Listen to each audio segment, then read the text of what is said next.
Frank Sinatra was sitting in his private suite at Caesar's Palace when someone on his team made the mistake of mentioning Michael Jackson's name.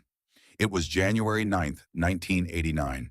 The Bad World Tour had been running for nearly 16 months, sold out arenas on 6 continents, records broken in cities where those records had stood for a generation.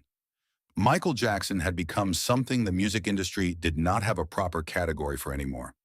Not a star, not a phenomenon, something closer to a permanent fact about the world, like weather or gravity.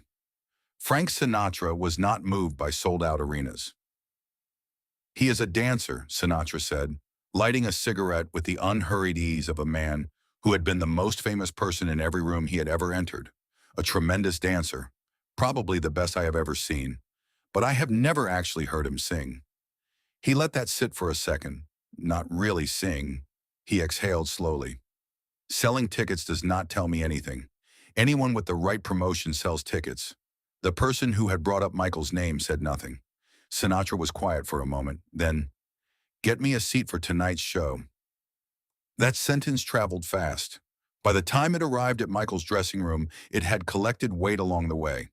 Frank Sinatra, the chairman of the board, the man who had defined what American music sounded like for 4 decades, was coming to evaluate whether Michael Jackson could actually sing. Michael heard it and went quiet. The people around him mistook the quiet for calm. It was not calm. There is a moment Michael had been carrying around inside him since 1974. He was 15 years old, performing at Caesar's Palace with the Jackson 5. Same building, different decade. And after the show, someone brought him backstage to meet Sinatra.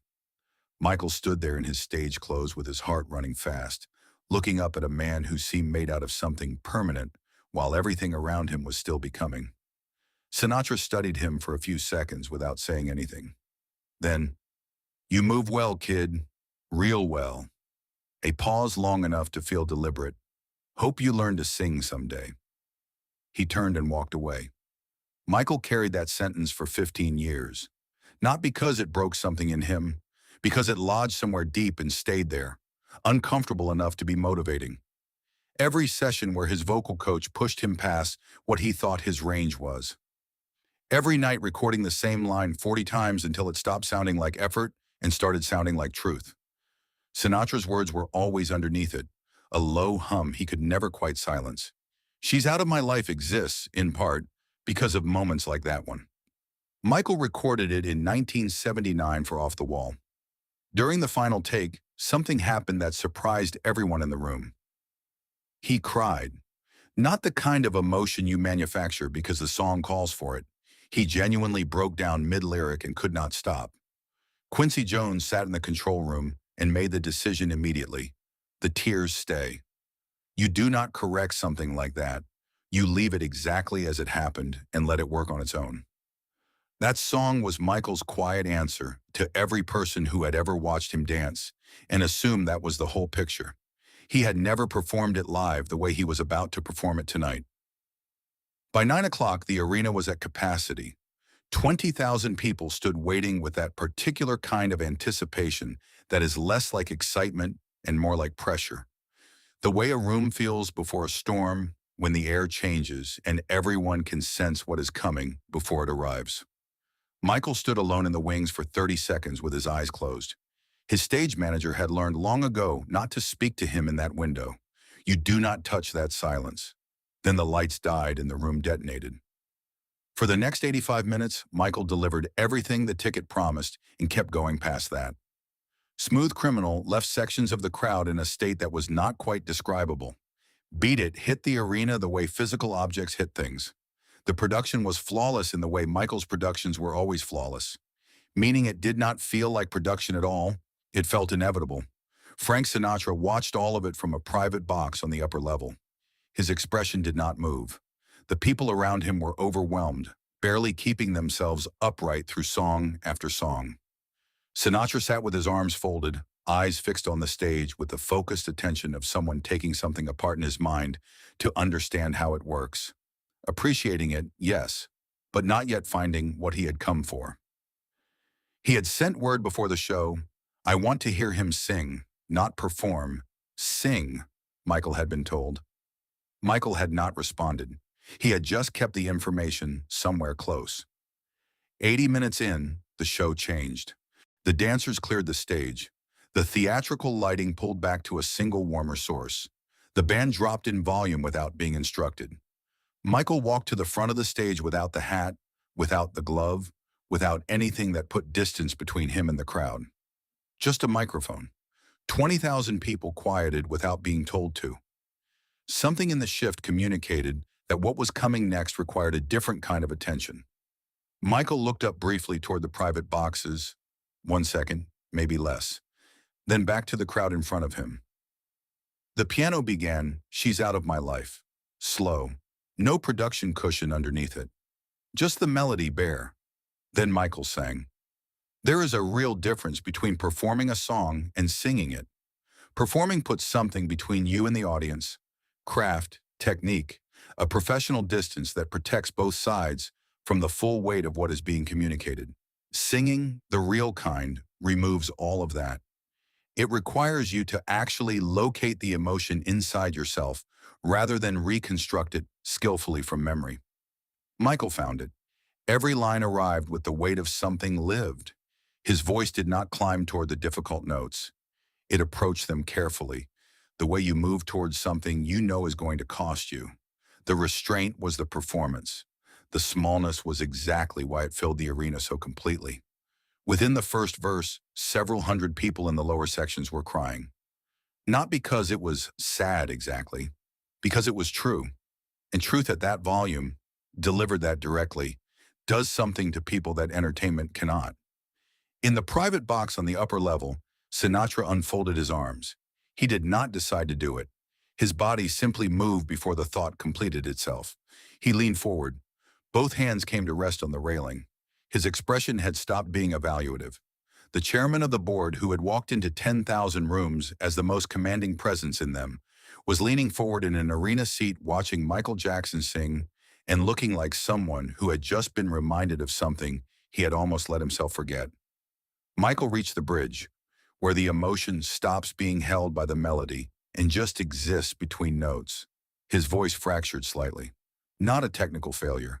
The honest fraction of a break that tells a room, this is real. This is actually happening, right now, in front of you. Sinatra stood up, slowly, without announcing it. He just rose from his seat and stood at the railing looking down at the stage. The people around him glanced at each other and said nothing. The song ended quietly. Michael held the final note, let it dissolve into the room, and stood in silence. 3 full seconds of silence from 20,000 people. Then it broke, and the sound that came out was different from anything the crowd had produced all night. Heavier, more human. The sound of people releasing something rather than expressing something. Sinatra was already moving toward the stairs. By the time Michael came off the left side of the stage, Sinatra was standing there waiting. They looked at each other. Sinatra extended his hand. Michael took it. What Sinatra said was heard clearly by a single security guard standing close enough, later described as brief, direct, the kind of apology that states itself plainly without asking for anything in return. Michael nodded once. Then at a volume more people caught. You want to finish the night together? Michael looked at him. What song? Sinatra smiled. The real one. Smaller and slower than the public version. You already know. 5 minutes later, Frank Sinatra walked onto the stage at Caesar's Palace during Michael Jackson's concert. The crowd took several seconds to understand what they were seeing because the brain resists information it does not have a category for. Then the realization hit the room in a wave, and 20,000 people made a sound that had no musical equivalent. My Way began.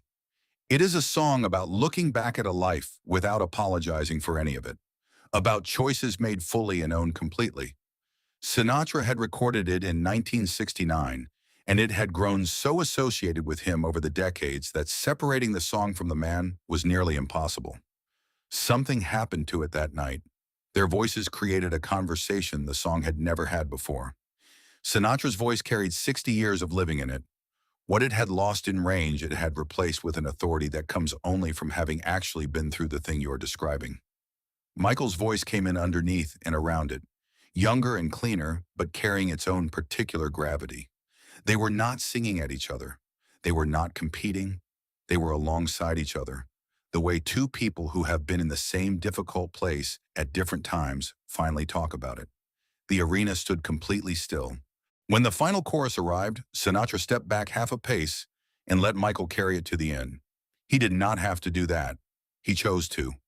The man who had spent 60 years being the last voice in every room he occupied stepped back and listened to someone else finish. The note ended. Sinatra turned to Michael and said into the microphone, plainly enough for the front sections to hear without amplification, "Now that is a singer." He said it the way you would state a fact about the weather. No theater, no performance in the statement itself. Just the plain truth, offered to a room full of people who had spent the last 90 minutes figuring out what they had just witnessed. 20,000 people heard it. Within a week, everyone else did. They stood on that stage together a few seconds longer than the moment required, and then Sinatra nodded once, the way men of a certain generation acknowledge things they mean entirely, and walked back off toward the wings. Later that night, in Michael's dressing room with no cameras and no handlers, they talked for close to an hour about what it costs to stand in front of people and actually mean it. Sinatra told Michael that what he had said backstage in 1974 had been arrogance rather than observation, and that he made a practice of correcting arrogance when he caught it in himself. Michael told him he had spent 15 years trying to prove him wrong. Sinatra considered that for a moment. Then quietly, "Good. That is what it is supposed to do." January 9th, 1989. The night Frank Sinatra walked onto Michael Jackson's stage and called him a singer in front of 20,000 witnesses. No official footage exists from the right angle. It lives in the memory of the people who were there and in the accounts of those standing close enough to hear what was not amplified. But Michael Jackson never needed Frank Sinatra's approval to know what he was. He just needed that night to remind himself that the people who underestimate you sometimes become your most important witnesses. Have you ever had someone tell you that you could not do something and then made them watch you do it anyway? Leave it in the comments. I want to hear it.